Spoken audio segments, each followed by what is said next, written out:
Mga kababayan, mga katambay, si Kamanong po, nagbabalik po muli para po magkomento po sa inyo dito po sa Tambayan Makabayan. Magandang araw po, tanghali, hapon, gabi, madaling araw po sa ating lahat, saan man sulok sa ating bansa o saan man sulok sa bansa o saan man sulok sa mundo tayo naroon, maingatan po tayo mga kababayan. Umpisa na po natin mga kababayan. Ito po, komentohan po natin, ito pong pahayag ng palasyo na bukas daw po ang Pangulong Marcos. Bukas daw po siya bukas yung kanyang pinto na sa Vice President, mga kababayan. Bukas daw po. Talagang ibang klase po ang ibang klase po ang Pangulong Marcos. Sa dami po ng ginawang pamumulitika ng kanyang administrasyon sa Vice President, ngayon po bukas naman daw ang pinto niya. Hindi pa nga tumitigil ang pagpapabagsak sa Vice President. Ang kanyang impeachment, pinatapo ng magulang na walang due process. Nakita niyo po, nasaan na po ba ang katinuan ng ating Pangulo? May katinuan po ba ito? Alam niya po ba ang kanyang sinasabi? Sa ginawa po nila sa pamilya Duterte, sa Vice President, sa dating Pangulong Duterte, at ginagastusan po yata ito ng pera ng taong bayan sa pagpapabagsak, sa pagpapatapon sa Dahig, sa Netherlands. Pero ngayon sasabihin mo, bukas ang pinto mo. Hanggang ngayon, hindi lumulubay ang iyong administrasyon yata sa pagpapabagsak dito. Mahirap na lang po magsalita mga tambay. Kayo po, ano po sa tingin nyo? Nasa katinuan pa po ba mga ganitong sagot at ganitong salita ng Malacanang? Mga kababayan, pakinggan po natin ang balita. Handa pa rin si Pangulong Ferdinand R. Marcos Jr. na suportahan si Vice President Sara Duterte ayon sa Malacanang. Iginit na palasyo bukas ang Pangulo sa lahat ng mga suwestyon na makakabuti para sa bansa. Si Clazel Pardilla sa sentro ng balita live. Aljo, nananatiling bukas ang pintuan ni Pangulong Ferdinand R. Marcos Jr. kay Vice President Sara Duterte, lalo na aniya kung may makabuluhan na suwestyon ang pangalawang Pangulo. Hindi isinasara ng presidente ang kanyang pintuan kay VP Duterte. Iyan ang tiniyak ng Malacanang kasunod ang sinabi ng tanggapan ng pangalawang Pangulo na ang hindi pagsuporta at pagsasantabi kay VP Duterte ay pagtalikod sa taong bayan.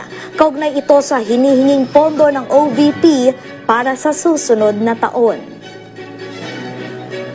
Hindi po ito tinatanggihan at hindi po sinasara ng Pangulo ang pintuan sa Vice Presidente. Lahat po ng mga area suhestyon na makabuluhan ay tatanggapin po yan kung ito naman po ay makakatulong sa taong bayan. Hindi raw haharangin ng administrasyon ang mga programa at hinihinging pondo ng pangalawang Pangulo, lalo na kung nakabubuti ito sa taong bayan. Patunay dyan ang hakbang ng Department of Budget and Management na itaas sa 903 million pesos ang panukalang pondo ng OVP sa taong 2026 mula sa 733 million pesos na unang hiniling ng tanggapan. Hindi po nanggagaling sa Pangulo o sa administrasyon na ito ang pagharang sa kanyang mga gustong gawin para sa taong bayan. Tandaan po natin, mismong si Vice Presidente ang nagsabing siya daw po ay mayroong formula or alam para maipababa ang presyo ng bigas. Pero ayaw niya pong i-share sa gobyerno at sa administrasyon dahil ayaw niyang tulungan ang Pangulo. Pero daraan pa sa Kongreso ang mga panukalang pondo na lalamanin ng proposed 2026 national budget, bagay na hindi nasaklaw ng ehekutibo. Nakaraang taon, binawasan ng Kamara ang 2025 budget ng OVP na 2 bilyong piso at ibinaba sa 733 million pesos dahil sa pagtanggi nitong sagutin ang... Nakita niyo po mga tambay, pero hindi raw po pinopolitika yan, mga tambay. Kanino po ba administrasyon ngayon ang bagong binago ang Pilipinas, mga kababayan? Kung gugustuhin ba ng Pangulo na hindi harangin ng Kongreso yan, may magagawa po ba ang Kongreso? May magagawa po ba ang House of Representatives? May magagawa po ba ang Senado? Wala. Sino po ba pipirma ng budget ng Pilipinas na kilaki-laki, mga kababayan. Di po ba ang Pangulo? Pwede nga niya ibito yan eh. Hindi po ba? Ginagawa na lang po tangat bobo ng administrasyon po natin yata ngayon ang mga Pilipino. Yung saka, walang mandato ang Pangulong Marcos na para ang Vice President ay mawala na silbi. Mga kabayan, Vice President po yan. Nakahanda po yan anytime na maging Pangulo ng bansa. Yan po ang nasa konstitusyon po natin yan. Kahit ang Pangulong Marcos, hindi niya pwedeng baliwalain ang isang Vice President. Halal ng bayan yan. Ibinoto po ng taong bayan yan. May mandato po yan anytime. Pwedeng maging presidente ang Vice President. Hindi po ba? Huwag niyo pong maliitin masyado at inaapi ang Vice President. At nilalagay niyo po na ang kala niyo po sa inyong tingin, pinalalabas niyo po sa mga Pilipino na kayo po at ang Vice President, parang ang Vice President pa ang nagbibigay ng problema sa bansa. Ngayon, parang sinasabi niyo na open kayo. Bakit? Bakit ba nagkaganito ang ating bansa? Dahil ba sa Vice President? Vice President ba ang namumulitika sa administrasyon natin ngayon? Sige nga. Huwag niyo pong gaguhin at gawin tanga ang mga Pilipino, lalong-lalo po itong sa palasyo. Ito pong tagapagsalita. Ginagawa pong, alam niyo po, bine-brainwash po ang utak ng tao na parang ang Vice President po ang malaking problema ng bansa. At sinusumbatan pa ang Vice President na meron daw pong alam para pababain ng bigas. At hindi daw po ito sineshare sa pamahalaan. Ginawa nyo na nga. Di po ba? Ginawa nyo na kanyang 20 pesos. Bakit? Nahihirapan na ba kayo sa solusyon nyo? Di po ba? Nagsolusyon na nga kayo ng 20 pesos na kilo ng bigas. Bakit? Dahil hindi tatagal. Mahihirapan. Di po ba? Dahil pinapatay nyo ang magsasaka. Ganun po ba? Ang nahirap po kasi dito sa pamahalaan natin ngayon, puro sisi. Yung ginagawa nila, hindi nila nakikita. Yung ginagawa nilang pamumulitika, magmula nung sila'y umupo, lalong-lalo yung ginagawang pamumulitika ng House of Representatives sa pamilya Duterte, sa Vice President. Kinukontrol nila lahat, pati ang pondo ng Vice President. Dinadaan nyo sa korupsyon ang Vice President. Samantalang ang pera ng taong bayan, kayo kumukontrol. Walang kontrol ang Vice President. Wala. At never ang Vice President ang maging problema ng bansa. Ang pamahalaan natin ngayon, ang nangungutang, hindi ang Vice President. Ang pamahalaan natin ngayon, ang isang damuka lang inutang sa loob ng 3 taon. Ilang trilyon na po ang nautang ng pamahalaan. Hindi po ang Vice President ang problema ng bansa. Pinalalabas lang po nila na ang presidente pa ngayon ang nalalagay sa alanganin sa ginagawa ng Vice President. Hindi po totoo yun. Kasinungalingan po yun. Ang Vice President ay sumasagot lang sa lahat ng ginagawa nila sa Vice President.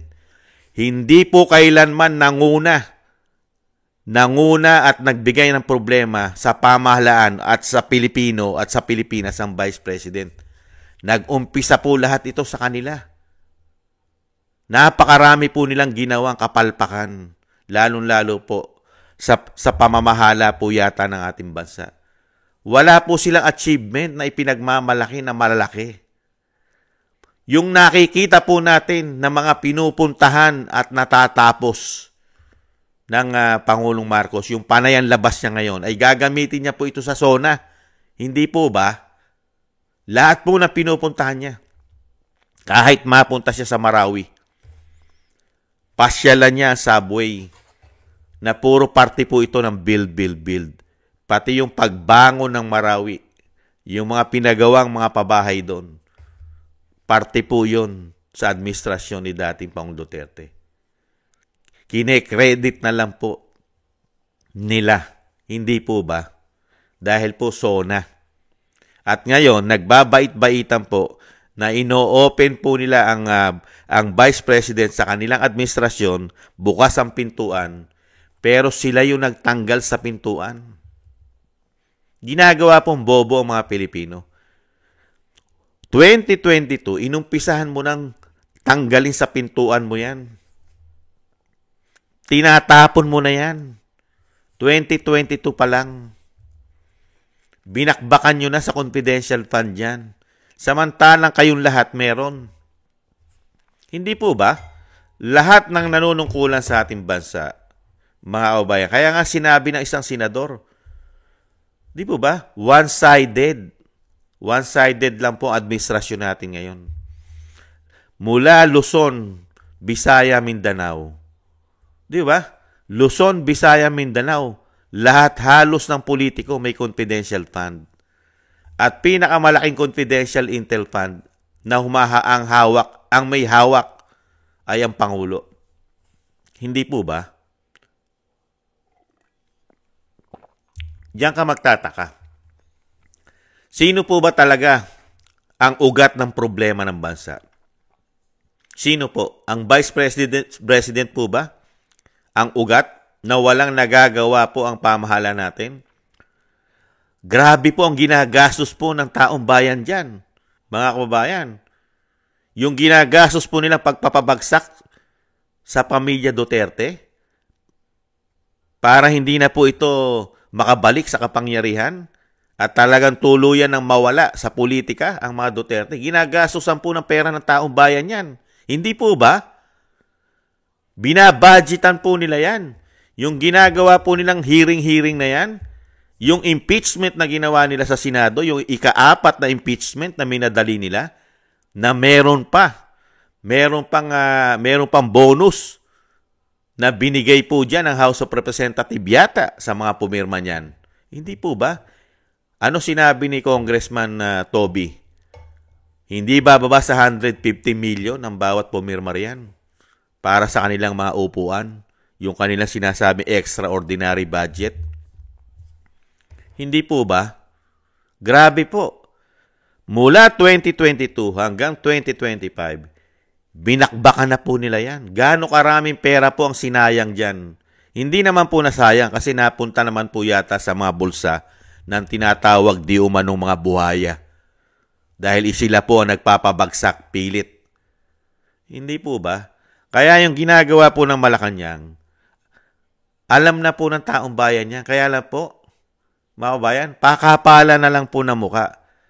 Pati po ang Pangulo ng bansa, pakapala na lang po ng muka. Sanay na sanay po. Sanay na sanay pong gaguhin, budulin, bastusin ang ating bansa. Sanay na sanay pong mga magsinungaling, di umano, ang mga ito. Para pong walang ginagawa. Para po ba silang napakalilinis na walang ginagawa man lang po. Parang magaganda ang ginagawa nila sa ating bansa at maganda ang ginagawa nila sa pamilya Duterte at maganda ang ginagawa nila sa Vice President.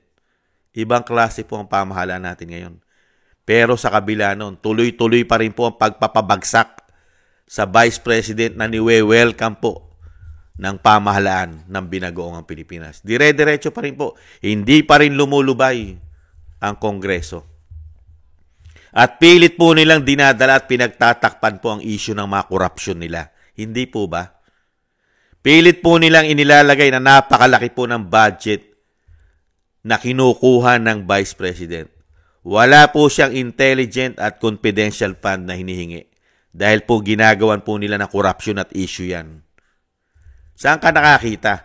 Yung mismo na hinihingi ng Vice President ay nagagamit po itong pondo sa Office of the Vice President. Napakarami po nilang programa.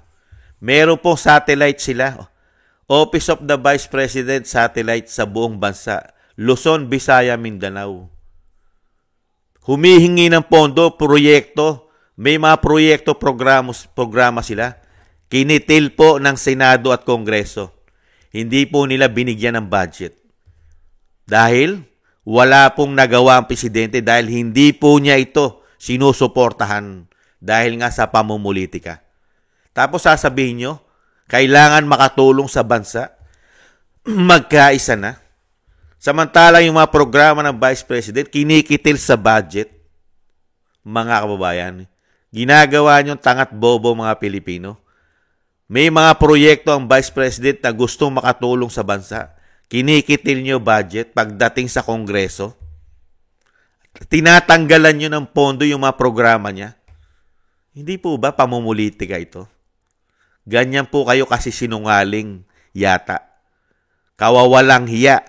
Itinutuwid nyo yung mali na ginagawa nyo at pinasasama nyo yung tama na ginagawa ng Vice President. Hindi po ba? Hindi na po bobo, tanga. Ang tanga na lang po at bobong naniniwala, yung mga nakikinabang. Hindi po ba? Yan po ang hirap po sa nangyayari sa ating bansa.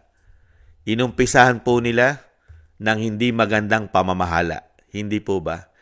Kaya po gusto rin yata nilang tapusin na hindi maganda mangyari sa ating bansa. Pilipino po kasi ang nadadamay. Pilipino ang nagsasakripisyo sa ginagawa nilang panunungkulan. Hindi po ba? Yung panunungkulan po nila, may nangyari po ba sa atin? Maganda po ba ang resulta ng panunungkulan nila ng 3 taon? Mag-4 na taon? Sige nga po mga kababayan. Lahat po ng ginagawa nila ay puro paninisi. Wala po silang ginawa sa loob ng 3 taon. Puro paninisi. Puro ang problema ang pamilya Duterte, ang Vice President. Laman ng balita, mainstream media, at lalong-lalo na yung tinalaga nila na Yusek. Puro po banat ang ginagawa po nila sa pamilya Duterte. Pero pagdating po sa kanilang issue, ayaw nilang sagutin. Nakita niyo po, tinutwist po nila ang malaking issue po, lalong-lalo po sa kanilang mga bisyo, di umano. Yung mga bisyo po nila, bisyo. Napaka-importante po yan. Kaya lang po, kayang-kaya po nilang itwist, pasinungalingan. Hindi po ba mga kababayan? Kaya po ang ginagawa din po natin, kinukomentuhan po natin yung ginagawa nilang trabaho. Hinahanapan po natin sila ng solusyon, trabaho. Dahil kay lalaking pera po ang hinahawakan nila. Lalo po ng administrasyon na ito. Trillion po ang hinahawakan nilang pera. Ang Pangulong Marcos, confidential intel fund pa lang po. Ilang doble na po sa pondo ng Vice President. Hindi po ba kayo nagtataka? Hindi po bababa sa 4.5 billion ang Intel Confidential Fund ng Presidente ng Pilipinas. Samantalang yung pondo ng Vice President 900 million ang hinihingi.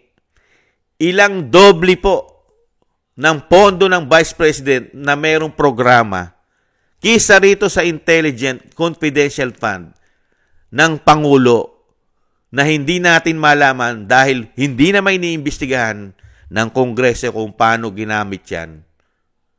Programa po ba yan? Samantalang yung sa Vice President, yung hinihinging budget ay 900, pinupolitika pa. 4.5 billion confidential intel fund, no question asked, ang mga mambabatas. Diyan po tayo magtataka. Di po ba? Kalaki ha, confidential fund pa lang. Ilang doble haraming doble. Mahigit 4 o 5 doble sa laki. Di po ba? Wala tayong nakitang programa niyan. Yung confidential fund nila.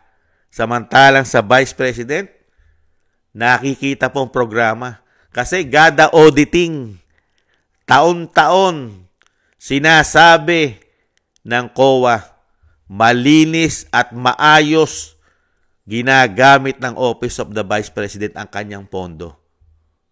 Wala po silang question asked. Hinahangaan pa nila ang Office of the Vice President sa paghawak ng kanyang pondo. Hindi po ba?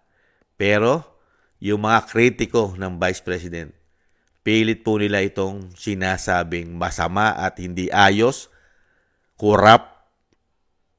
Hindi po ba? Kahit po sa social media, napakarami pong attack dog. Alam na naman po natin yon dahil yun naman po'y bayad. Hindi po ba? Kaya dito po mga kababayan, Inilalayo na naman po nila, inililihis na naman po nila ang issue.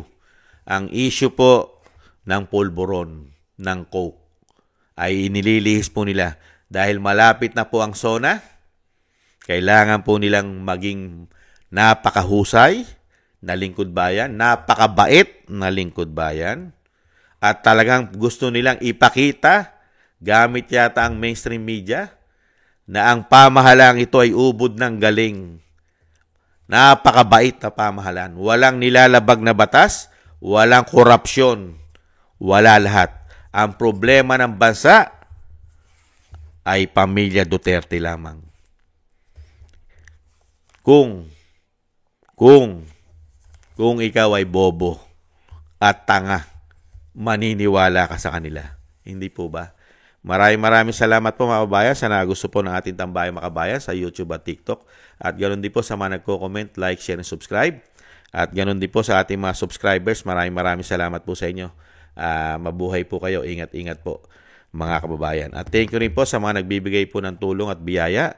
Shoutout po, Kingston 123 ng Hong Kong, Eric Hersio ng Canada, Jake Yahoo 4531 ng Maisog, California, USA, Gina Ray Solidides ng Berlin, Germany, Julieta Silona ng Sydney, Australia, Baby Roman, Ate Isa ng Cagayan, Jem Aris ng United Arab Emirates, Jobilin Watanabe ng Japan, ako si Pilam, Ani Jo, at si Chidorico Erguisa Jr., si Arpel Villacorta, Wills Bubbles 5697, Rosalina RK, Team 888, si Michelle Yamaguchi Vlog, at si Norma Garcia. Maraming salamat po sa inyo mga tambay. Ingat-ingat po kayo, lalo-lalo po sa inyong mga paggawa. Maraming salamat po.